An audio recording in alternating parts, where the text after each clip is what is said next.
이 시간 함께 하신 하나님의 말씀 시편 128편 1절에서 6절까지 말씀입니다.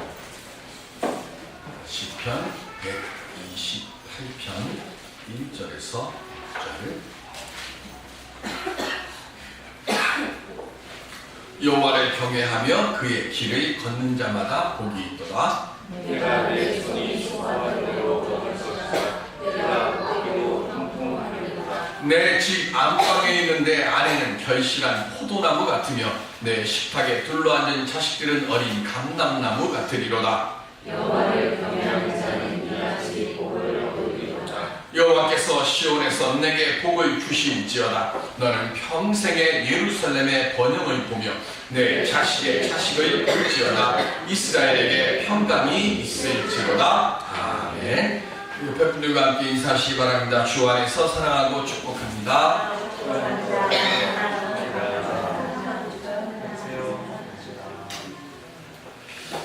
지난 4월 26일 미국 바락 오바마 대통령이 우리나라를 방문했습니다.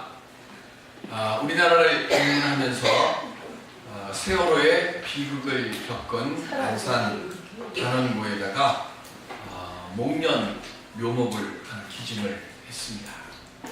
그 목련 묘목의 이름은 잭슨 나무라고 합니다. 왜 잭슨 나무라고 이름이 붙었을까? 1829년 3월 4일 미국 제7대 대통령으로 앤드류 잭슨이 취임을 했습니다. 그런데 이 대통령이 자기 집에서 키우던 목련나무의 묘목을 가지고 와서 백악관 뜰에다가 심었습니다.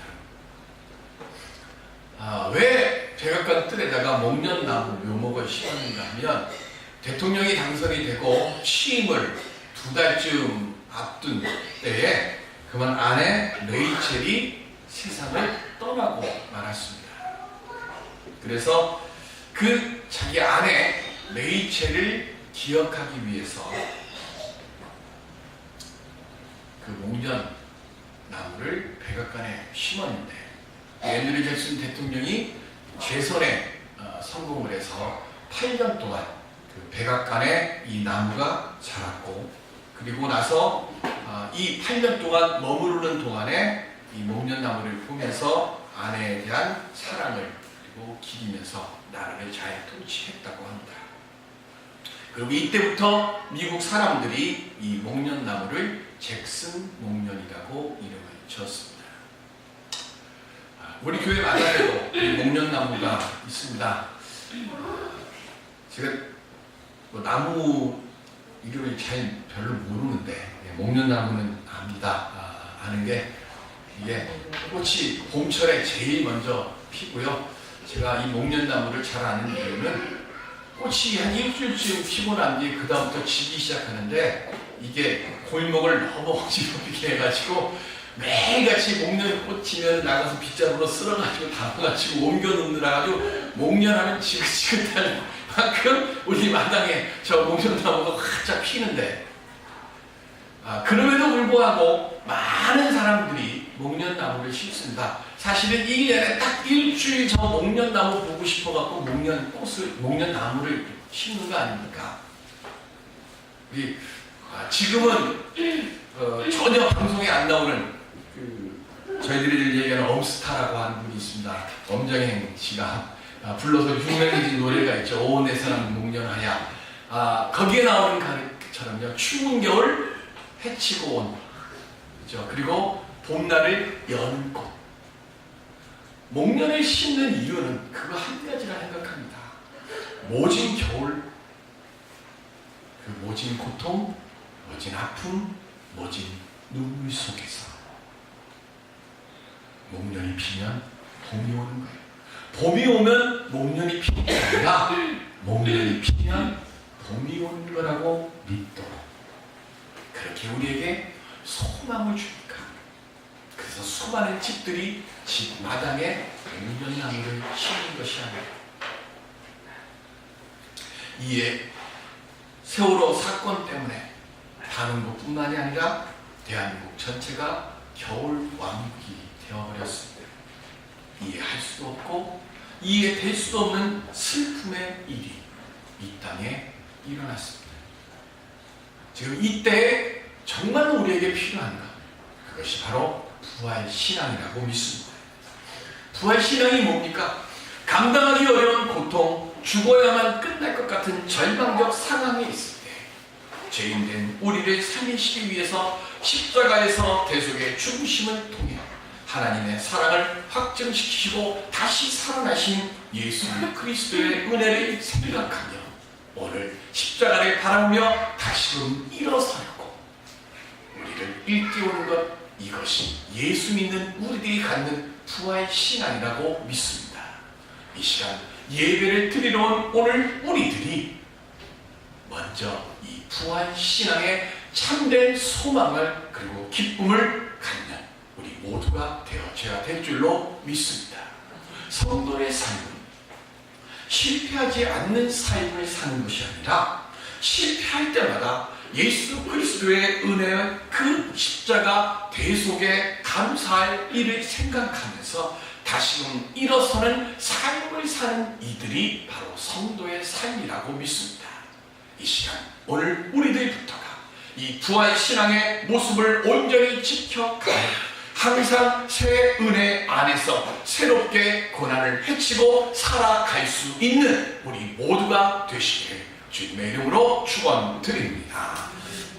그럼 어떻게 하면 우리가 이 부활신앙으로 승리하는 삶을 살아갈 수 있을까요? 오늘 본문 시편 128편을 통해서 그 은혜를 함께 나눠보고자 합니다.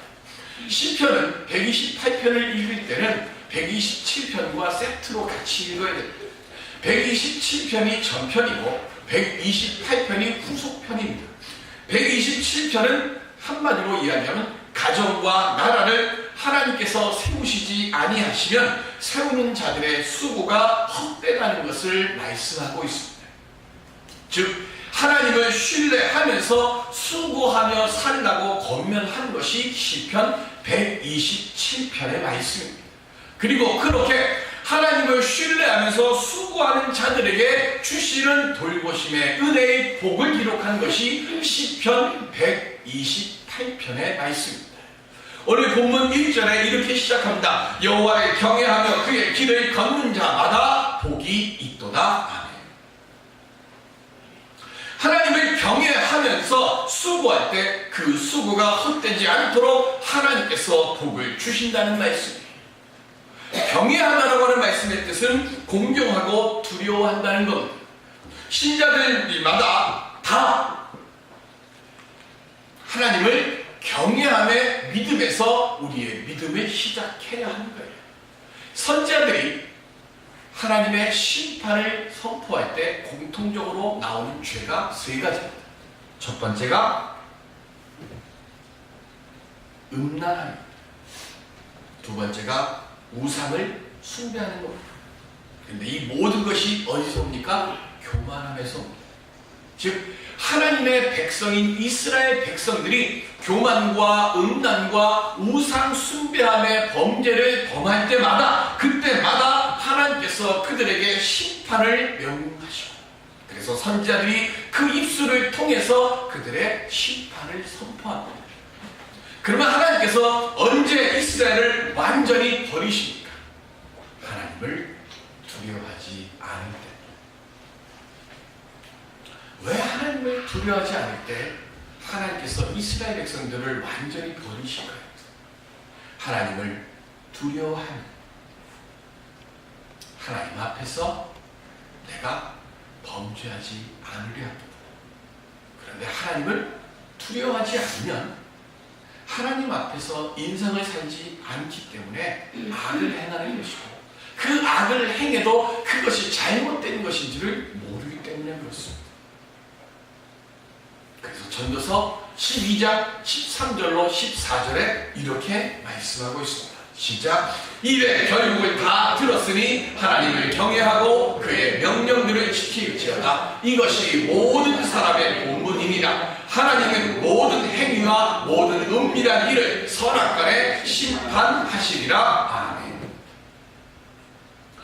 아멘. 모든 사람들은 하나님 앞에 마지막 때에 서게 됩니다. 그러니까 내가 하나님 앞에 마지막 때에 서게 된다는 것을 알기 때문에, 그래서 하나님을 두려워하고 하나님을 두려워하기 때문에 악에서 떠나는 삶을 살게 되어지는 것인데, 그렇게 하지 못하니까 하나님 앞에서 두려움이 없으니까 하나님께서 그들을 버리시는 거예요.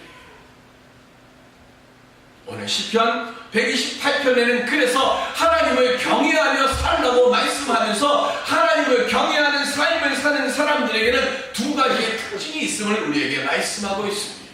첫 번째로 하나님을 경외하는 사람은 하나님의 길을 걷습니다. 내 마음대로 길을 걷지 않고 하나님이 보내신 그 길을 걷습니다. 원죄를 범한 후에 아담과 하와가 하나님께서 동산을 거니시는 하나님의 소리를 들으시고 동산나무 사이에 숨습니다.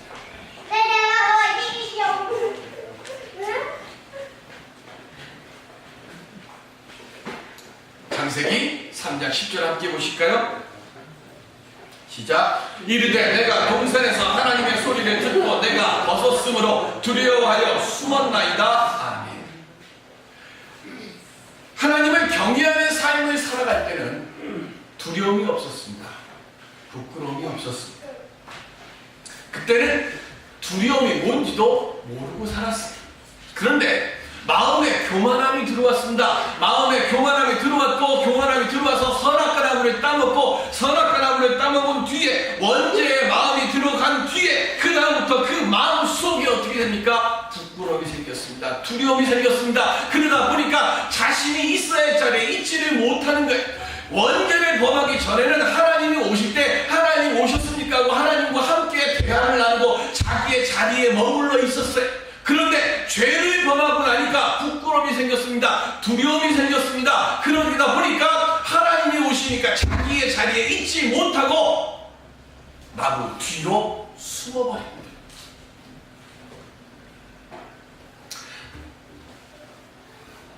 그리고 이 부끄럽고 두려운 마음이 든 사람이 한 첫 번째 일이 뭡니까? 창세기 3장 7절에 보시면 시작. 이에 그들의 눈이 밝아져 자기들이 벗은 줄을 알고 무화과 나무 잎을 엮어 치마로 삼았더라. 아멘.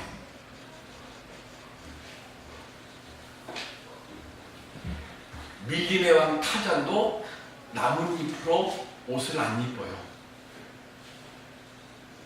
나뭇잎으로 옷을 만들어 입으면 어떻게 됩니까? 나뭇잎으로 만든 옷이 그게 바람만 불면 부끄러움을 가린다고 나뭇잎으로 그거를 가리는데 바람 불면 날아가면 더 부끄러워질까봐 그거를 붙잡잖아요. 그리고 얼마나 허술합니까? 여기저기 틈이 생기죠. 죄를 범하고 나서 그거 감추려고 하다 보면 무화과 나뭇잎으로 가리는 것처럼 완벽해지는 게 아니라 부끄러움이 더 나타나게 되고 허술해요. 인간의 손으로 수치와 잘못을 가리려고 하지만 그런 인간의 수고와 노력은 헛된 것에 불과합니다. 범죄하고 부끄러워서 자기의 자리를 떠난 그 사람들에게 하나님이 찾아오셔서 그를 부르시는데, 아담아 내가 어디 있느냐. 그러나 하나님께서 그들에게 행해주신 일이 뭡니까? 하나님께서 인간의 수치를 가리게 하기 위해서 해주신 일이 뭡니까? 창세기 3장 21절에 보시면 시작. 여호와 하나님이 아담과 그의 아내를 위하여 가죽옷을 지어 입히시니라. 아멘.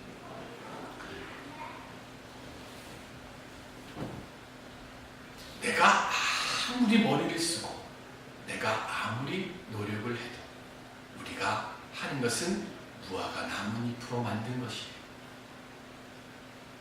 그런 그 부끄러움의 모습을 보고 하나님께서 지금 사람들을 책망하려고 부르신 게 아닙니다. 하나님 앞에 아담과 하와가 나오니까 하나님께서 그들에게 가죽옷을 지어서 입혀주셨어요. 하나님이 입혀주신 거예요. 무화과 나뭇잎은 구멍이 숭숭 뚫려 있고 흘러내리고 날아가 버리고 없어질 거예요. 우리의 수고와 우리의 노력은 다 그렇게 허술해요. 그런데 하나님께서 허락하여 주신 가죽 옷은 온전히 가려지고 안전합니다. 여기서 말하는 가죽 옷은 바로 예수 그리스도의 보혈의 은혜를 상징하는 겁니다. 비록 교만해서 범죄했지만 하나님께서는 그런 우리를 위해, 즉 우리의 수치를 가리게 하시기 위해서 오늘 우리를 부르셨고, 그 부르심 앞에, 그래서 주님 앞에 나오는 이들을 위해서 하나님은 은혜의 가죽옷을 준비하시고 우리의 인생은 제자리로 돌아가도록 하나님은 준비하고 계신 줄을 믿으시길 바랍니다. 그러므로 우리는 예수 그리스도의 보혈을 믿고 우리의 수치와 허물을 씻김받고 복의 길로 온전히 걸어가는 하나님의 복된 성도가 되어져야 할 줄로 믿습니다. 이것이 하나님을 경외하는 자가 살아가는 그 길의 특징의 첫 번째 모습입니다.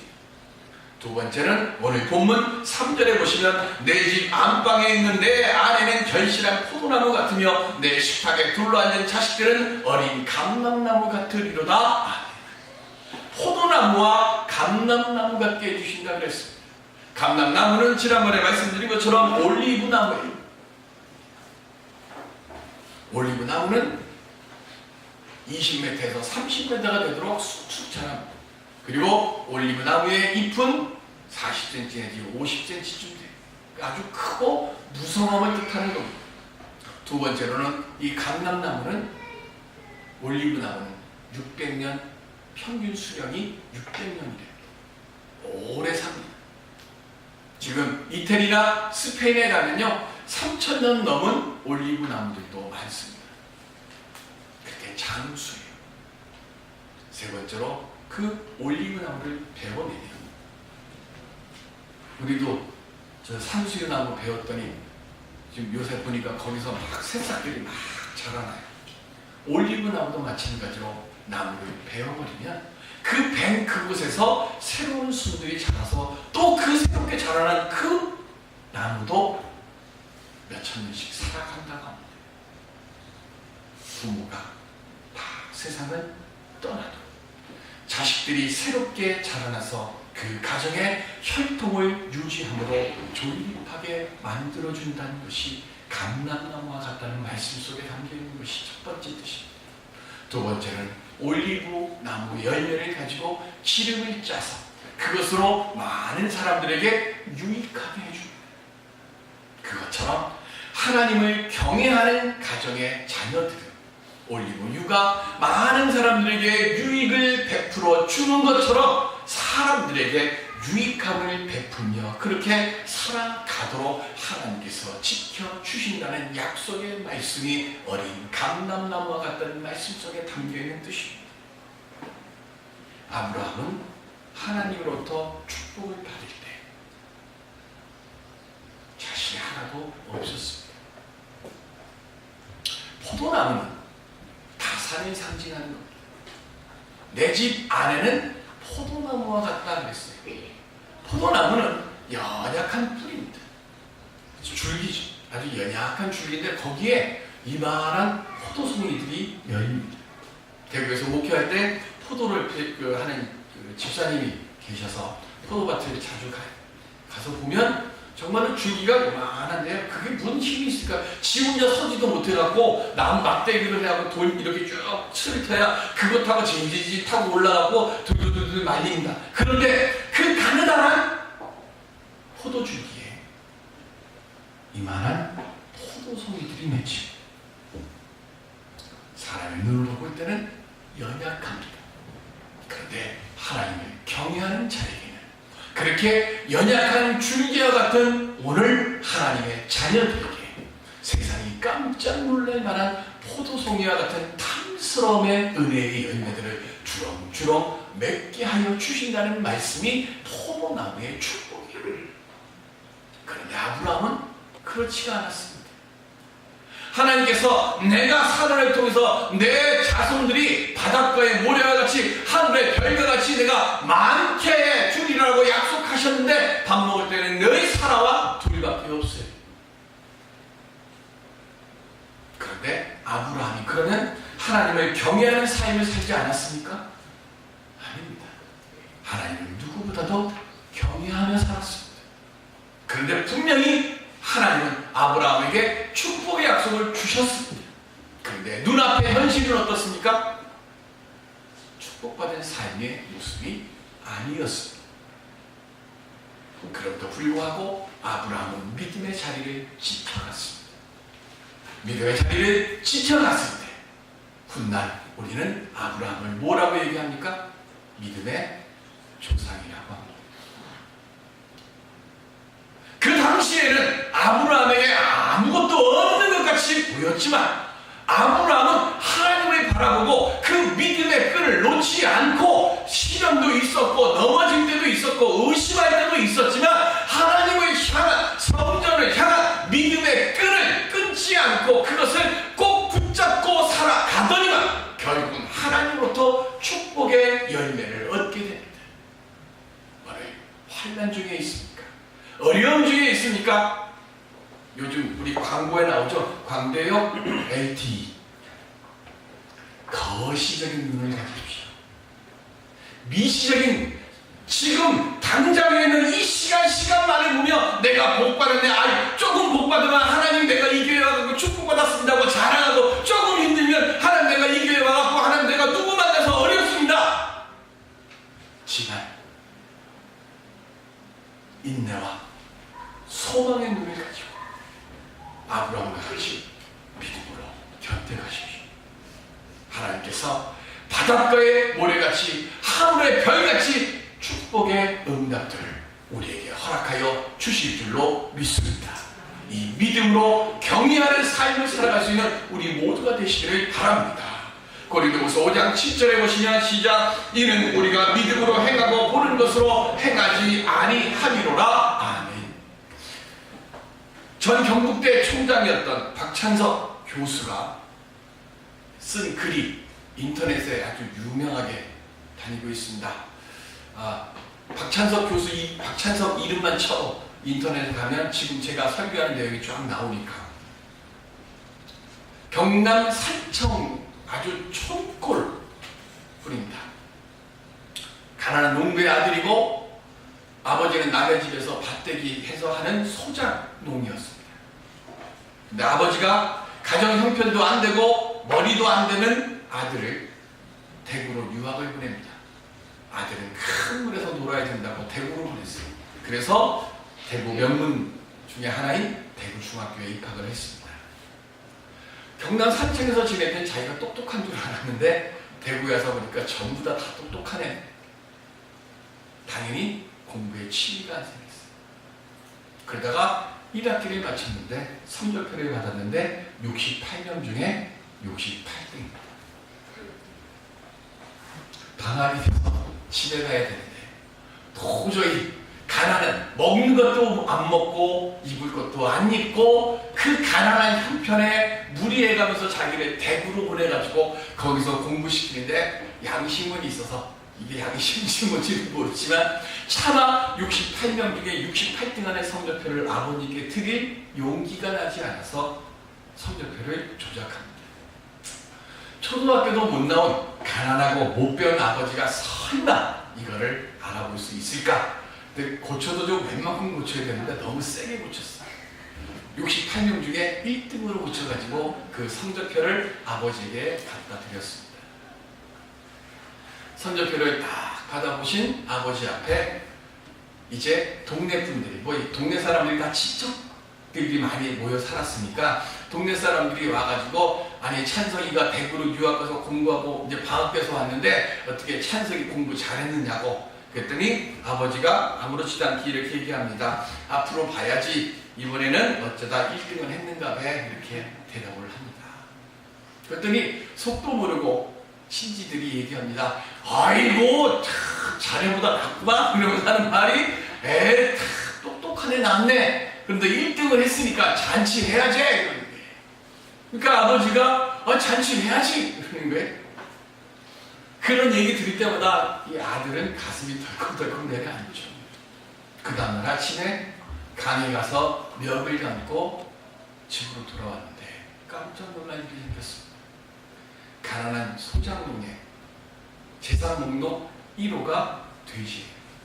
그 집의 가축이라고는 사람 외에 숨쉬는 짐승은 돼지 한 마리가 있는데 아버지가 아들이 1등 했다고 잔치한다고 그 돼지를 잡아갖고 잔치를 벌인 겁니다. 돼지를 딱 보니까 어떨까요? 아버지! 하고 말을 하는데 그 다음 말을 할 수가 있어요. 나 사실은 1등이 아니라 꼴등했어야 말을 해야 되는데 그 말을 못하니까 아버지 그래놓고는 그 다음 말을 못하고는 강으로 막 뛰어갑니다.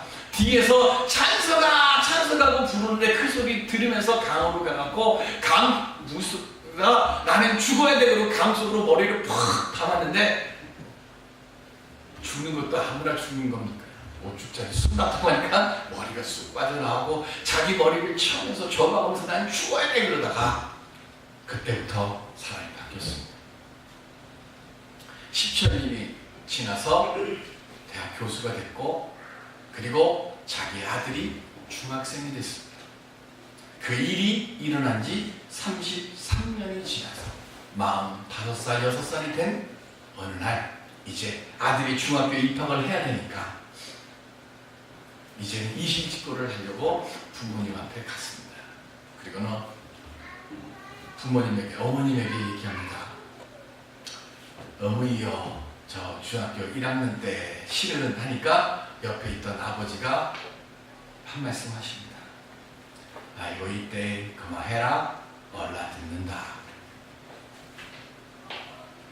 외국말이라 잘 못 알아듣겠어요.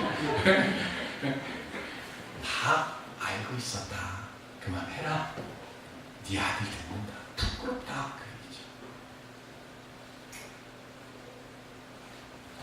자신이 성적표를 바꾼 줄을 알고도 재산 목록 1호인 돼지를 잡아서 잔치를 하신 부모님의 그 마음. 박사이고 교수이고 대학 총장인 나는 아직도 감히 알 수가 없다. 그렇게 써놨어요.